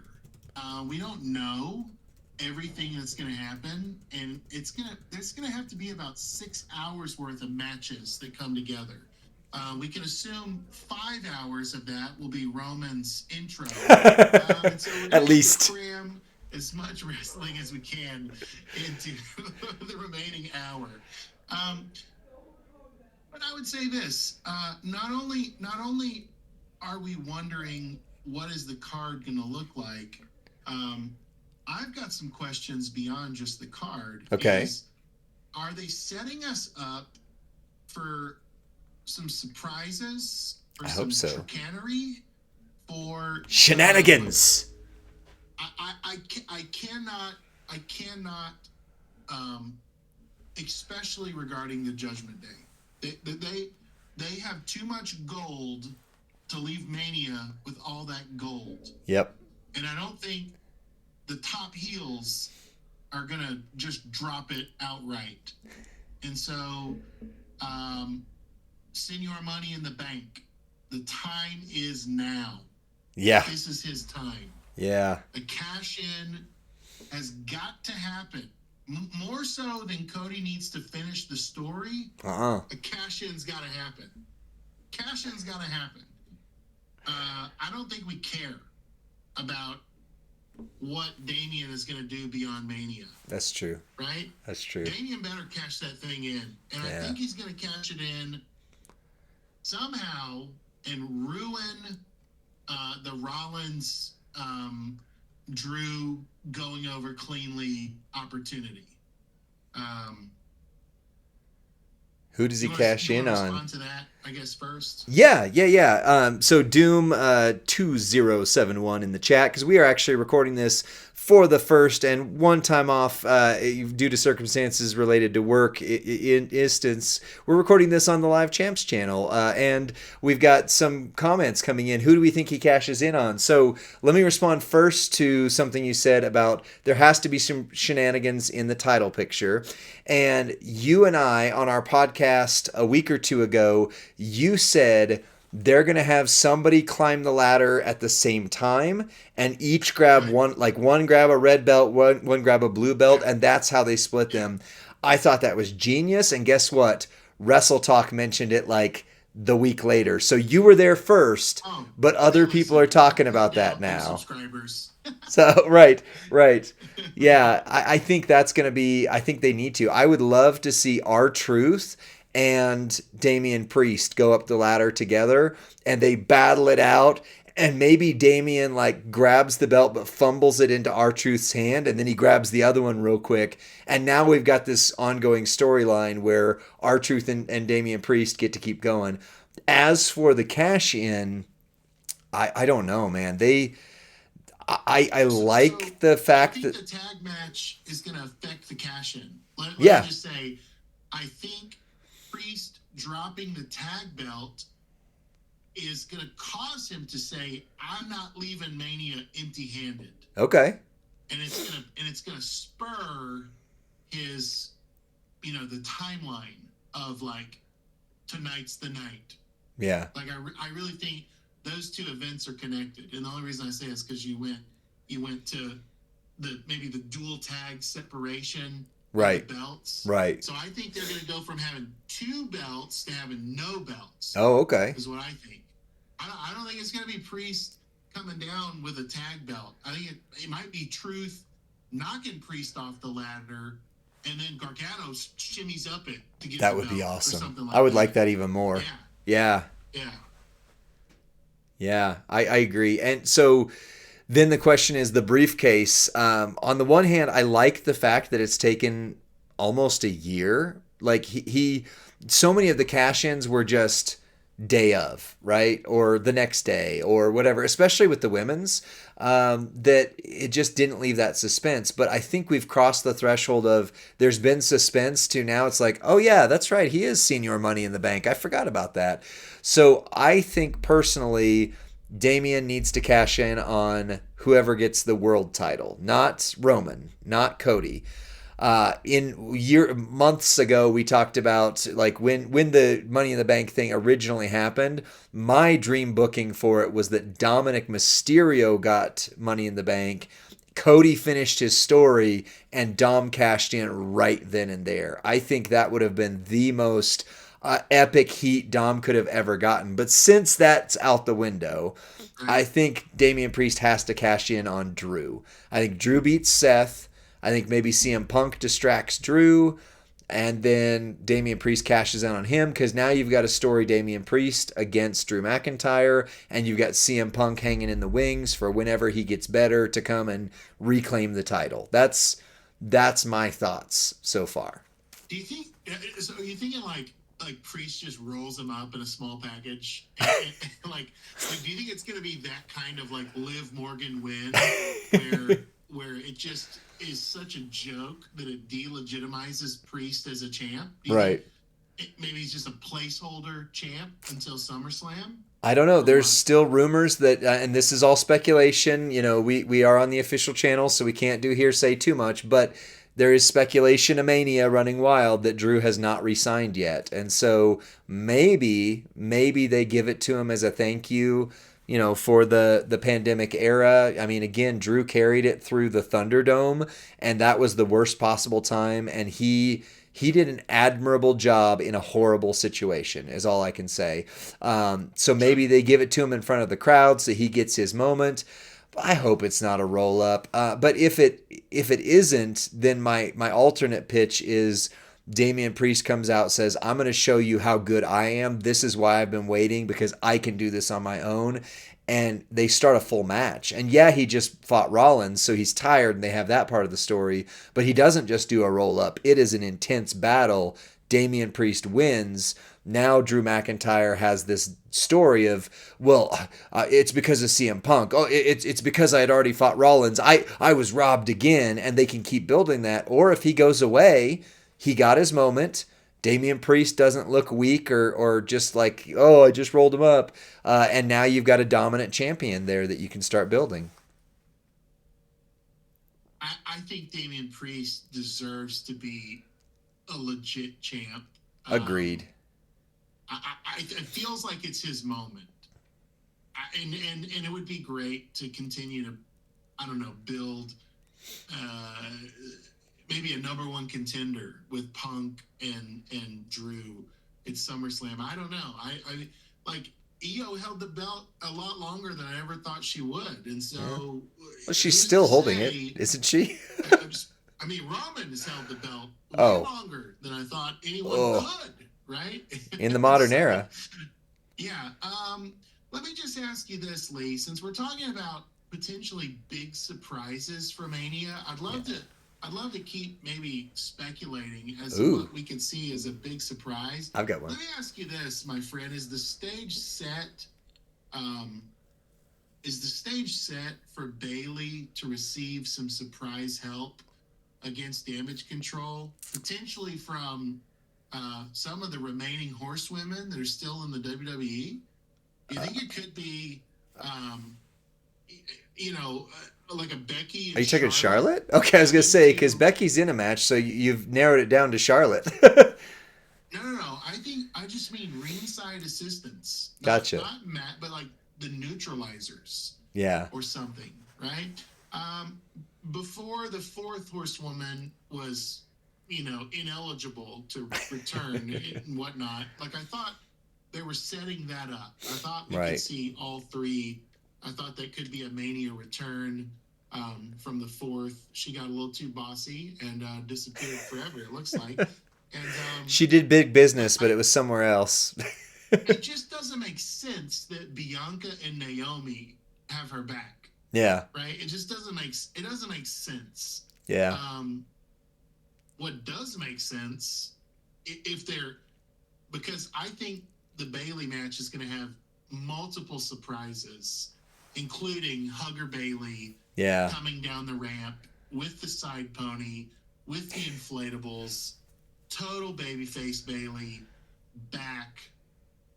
I think that's surprise one. I think surprise two is somehow her NXT gal pals come in for the save Right. against Damage Control. But maybe that's far fetched. Maybe, or maybe there's something new. I mean, again, speculation and free agents. But Julia from New Japan Stardom is reported to have left or will be leaving, and she is like the top free agent in the world, not just in the country. So there's that.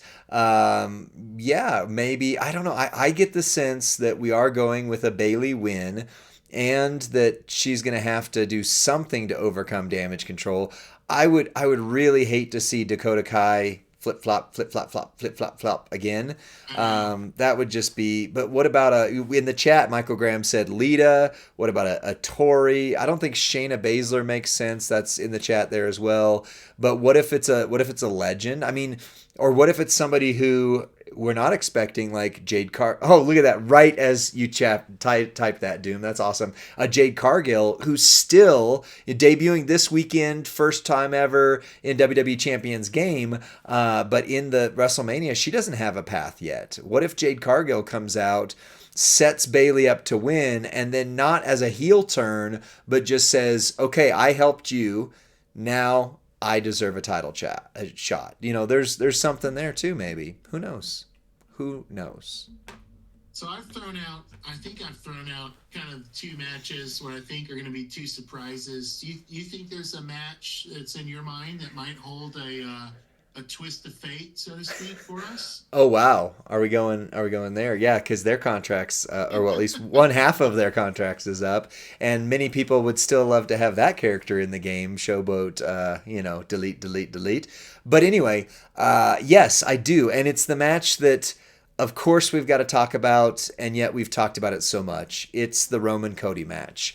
There are some free agents on the market now that are known free agents that are technically and not so technically related to the bloodline. So there are people with the name Fatu attached to their character because they've owned that name, because they were born into that name, who could potentially be a part of that. So what I would love to see, and this I am stealing from somebody else because I wouldn't have thought of this last part of it by myself, but what I would love to see is the bloodline expands, the Rock turns maybe, or doesn't turn, but the Rock is going to play a role. And what they're going to do is on night one, Cody and Seth are going to win. So that means the bloodline is banned from ringside. But there's going to be a technicality to that where it was the existing bloodline members, and these other Wild Samoan children and descendants are going to come in like a Wolfpack attack. Yeah, there you go. Bloodline Wolfpack edition. Bloodline red and black. Right. It's already red and black. But now this would be if it were to happen, it would be a huge moment. Somebody whose initials are three initials comes out from the crowd. HHH. No. His name rhymes with Schmaxwell Schmakeb Schmiedman, and the biggest coup of talent pull they've had. Wow. From the competition comes out, and then you set up that guy versus Cody as champion. So that's crazy. That's too much for even my imagination. well, the likelihood of it is very, very low. Yeah, that's right. Now we've got three-letter word RVD question mark. Yeah, Big Love. I think MJF comes out, helps Cody to win, and then immediately sets himself up as the number one contender. Like, ooh, that would be. I want to see Rollins take a vacation. I just want to see the old '80s, like Rollins quit the tag match. Ooh. And just walk back. It's not worth it. Ooh. I've got my own match to worry about. I want to see Cody lose the tag match because I want to be interested in these bloodline rules. Yeah. Like I want to know what does bloodline rules mean? What cacophony of innovation would they have? Right. Would Rock insert himself as the ref? Yeah. Under bloodline rules. Now, suddenly we've got the most epic match. Rock playing the role of Muhammad Ali with the tip of the hat to WrestleMania 1. Yeah. That would be fascinating. And I think I just don't see Cody Seth winning as anything interesting resulting from it. I agree. I agree. No bloodline at ringside is interesting. I agree. At all. I don't think Cody deserves, and really what we're seeing more of, especially after Raw last week, we're seeing Cody press into the concept of hard times. we're seeing that what happened after Raw, what happened backstage was 100% Cody's design and creative. Yeah. because they would not have written that. It made him look so bad. It made him look Right. so weak. It made It him look did. so illegitimate as a champion contender. And it's crazy that he single-handedly took out Solo and Jimmy and then couldn't handle the 50-plus-year-old Rock one-on-one. And we're supposed to think he would beat him in a tag match somehow. Right. So Cody has to lose the tag match. The Yeah. prophecy must be fulfilled. The belt will go to Mrs. Rhodes. It's gonna happen. It's got his blood on it already. Rock's gonna present her with that bloody belt after he or plays Rollins, more likely. Or Maybe. Rollins walks away from the match. Yeah. Potentially.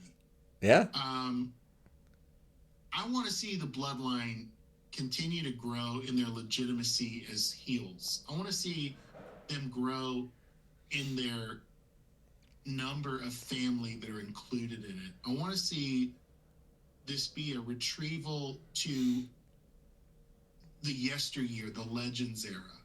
I want to see somehow, right, Miss Maivia be part of this. I want to see it all come full circle. I want to see the actual tribe that he's the tribal chief of be in the match, be around the ring, be seated like royal elders. Like, I want to see it all. Wow. I'm tired of imagining about this reality that is the tribe. I want to see it come to Right. life. Does that make sense? Absolutely. I mean, I think that's awesome, and I agree. In reality, I do think Cody and Seth losing night one makes night two much more interesting for both of them. I think Right. Seth could then go into a one night character arc where he just lost his confidence. He's freaking out. He's like, "Oh, we lost that," and maybe he starts to blame Cody.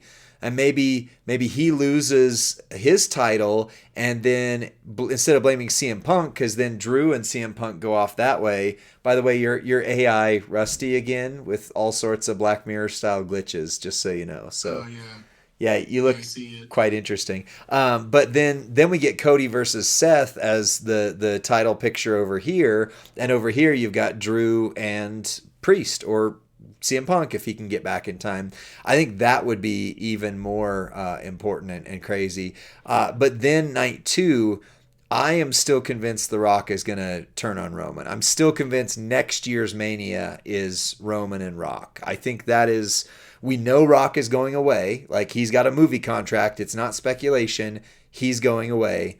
I think he sets up Roman, and I think the bloodline stays together even without the title. But now there's this question mark of, is Roman still the top guy if he doesn't have the title? If he didn't beat Hulk Hogan's title run record to eclipse and get closer to Bruno Sammartino, and that's where you start to play the bloodline tensions, and then maybe you do bring in these new guys, and for a while it's kind of nice and everything's going well, but you start to see those cracks that they did with Jimmy and Jay, but then they really kind of backed away, and I don't know what it was.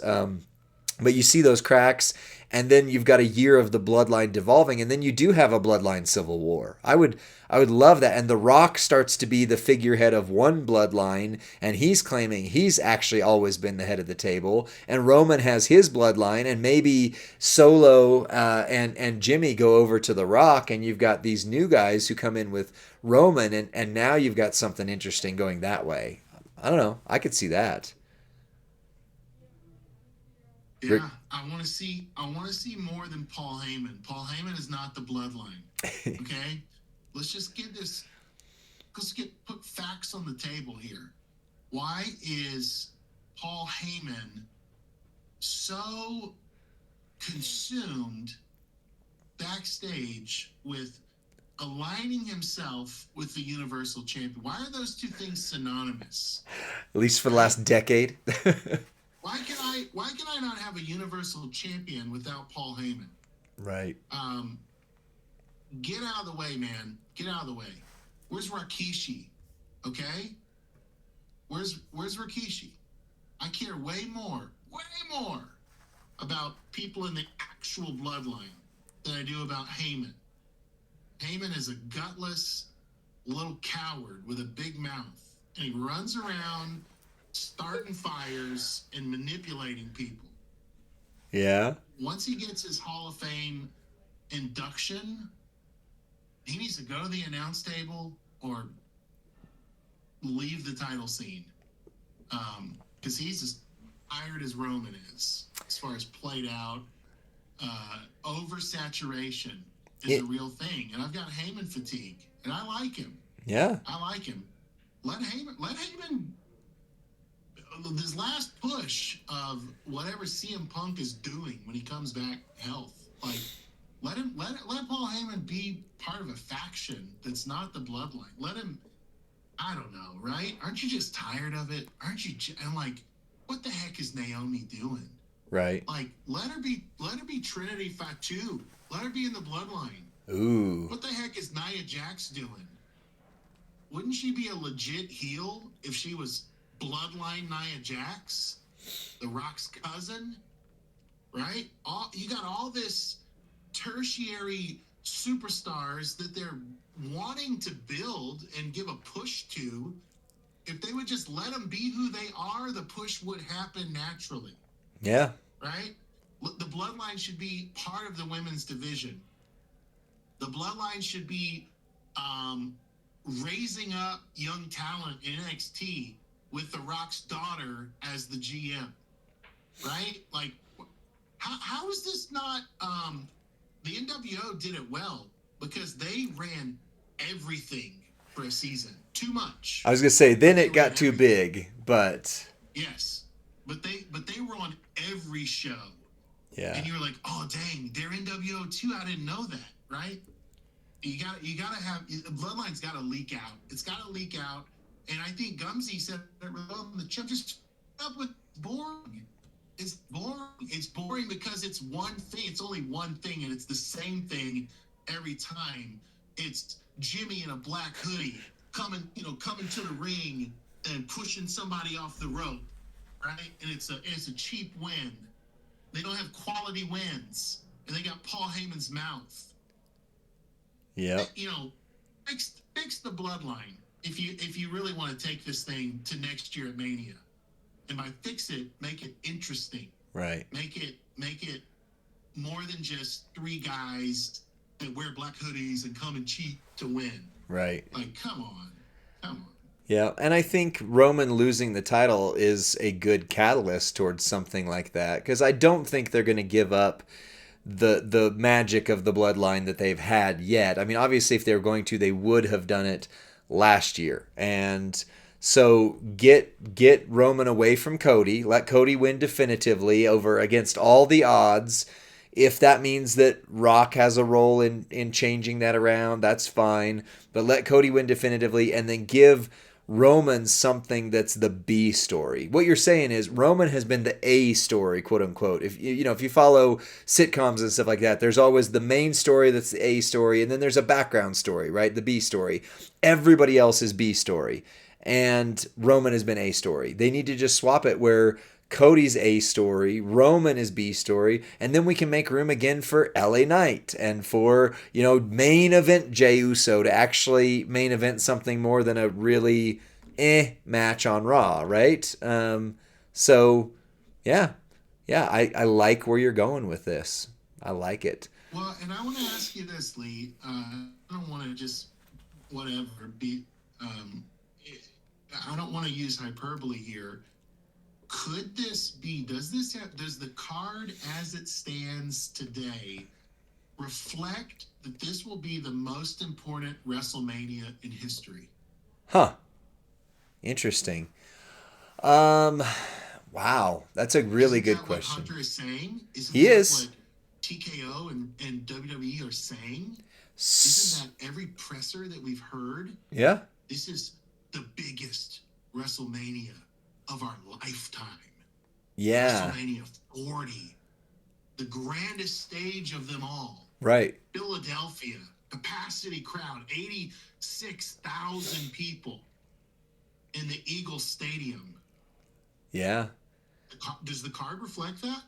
So here's where I think we have to look at things not just through the lens of what we like. So, for example, Merrick's, Rusty, and I were chatting off stream a couple days ago about Raw and about that ending, right? Which, Rusty, I don't want to give it away, but we need to get there quick. You didn't care for. Merrick's hadn't really seen it, but was like, I don't care about The Rock. I thought it was okay. I 100% agreed that unless Cody like switches into the wolf on the hunt mode, like he's just getting beat up, and I get the adversity, but then when he gets there it's going to be like, well, he fluked that. It wasn't like, when Austin was chasing the title, him being dominant wasn't the question. It was what was Vince McMahon going to do to beat him? What was the system going to do to overcome no matter how dominant he was? And so Austin had this like killer instinct edge to him that Cody's not having. However, that being said, that that segment is being hailed as the best segment on Raw of the last 10 years by multiple sources. Multiple sources. And there's already videos. We already did a video on is this the new Attitude Era? WrestleMania, our views were like 200 and WrestleMania's were like 200,000, but they did a we're in the Attitude Era again. This is the best thing ever. Just the segment with CM Punk and Drew McIntyre and whatever that other guy's name is who's champion, that was unscripted supposedly, and it seems to have been given everything. That segment drew 500,000 more eyeballs live than any other segment on the show. Like people hopped on to watch it and hopped off as soon as it was done. So you've got this ending angle where The Rock takes it back to the Attitude Era, and you've got this Attitude Era style promo. Those two things are what's being hailed as the best thing they've done in years, biggest viewership, all this stuff. So if you're Triple H, you're looking at that and going, people absolutely thought The Rock destroying Cody was great TV. They're hooked. They absolutely want to see Drew, Seth, and CM Punk do something at Mania. So those two matches would, at least in their minds, I think, give them the ability to say this is the biggest thing they've ever done. The rest of the card, I mean, the tag match is fun. If they pull another heist of the century with Damian Priest, maybe. I think EO has been shortchanged. Bailey's been shortchanged. That title match just really hasn't gotten a lot of traction.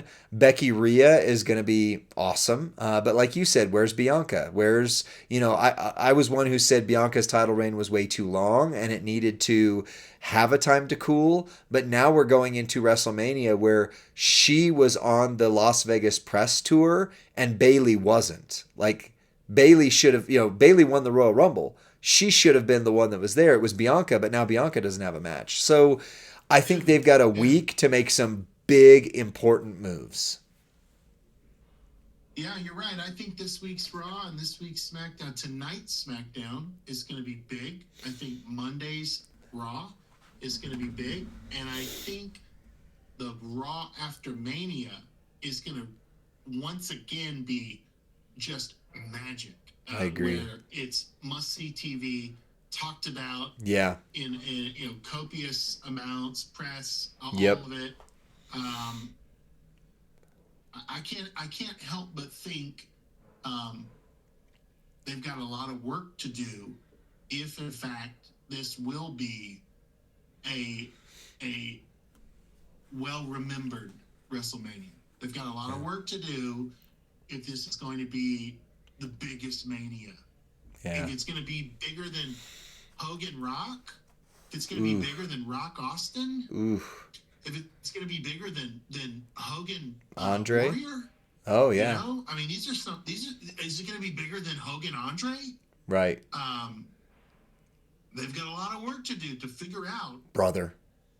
Yeah, I mean, like if it's going to be that level Mania, I don't know that we've had one since Houston, right? Yeah. Was it X7? X7 is my favorite.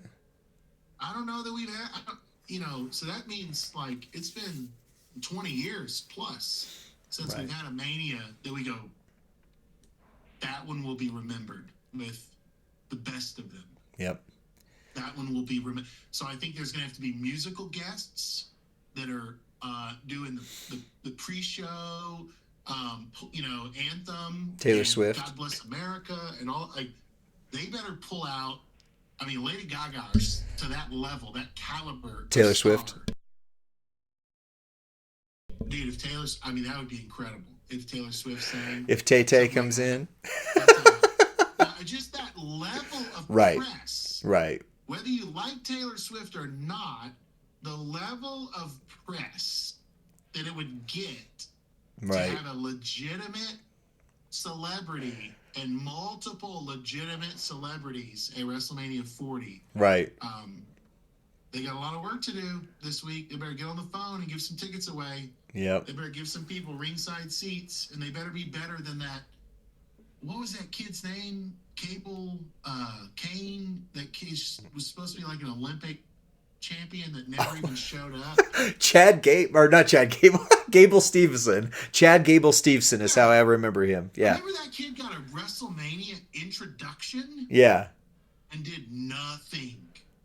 Yeah. They better get it. It better be better than that. Yep. It better be somebody with more promise than that kid had.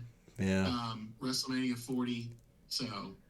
Wow. We're probably over our time today. We are. We love this stuff. This is fun for us to talk about. I hope you have fun listening to it. Yeah. Some of our WrestleMania surprises or hopes and dreams. We'll have one more show before Mania where we get to break down the full card next Thursday, I think, is when we'll probably record it. Yep. So we'd love for you to listen to that. I think what Lee and I should do is actually make picks, Rusty's picks, Lee's picks, and let's see which one of us picks the matches best, and have maybe a WrestleMania 40 picks champion between Lee and I. Ooh. That'd be pretty fun, huh? I like that. I think that could be very fun. Well, let's see how that goes. In the meantime, this will be the end of both the stream and this video for the YouTubes. Thank you guys for bearing with us today as we've had technological issues, talking issues too. We are normally doing our podcast on Thursdays, and you can check that out on Spotify, Apple Music podcasts, and of course the YouTubes. And then we are normally on Friday nights on the Main Champs channel. You can catch us there. Tonight will not be there because we are working, and we just want to say to those who celebrate Happy Easter weekend, we are so glad to be a part of this community. We really care about you guys. I'm going to hit the exit video and then end the stream. Thank you all. I'll see you later. Bye.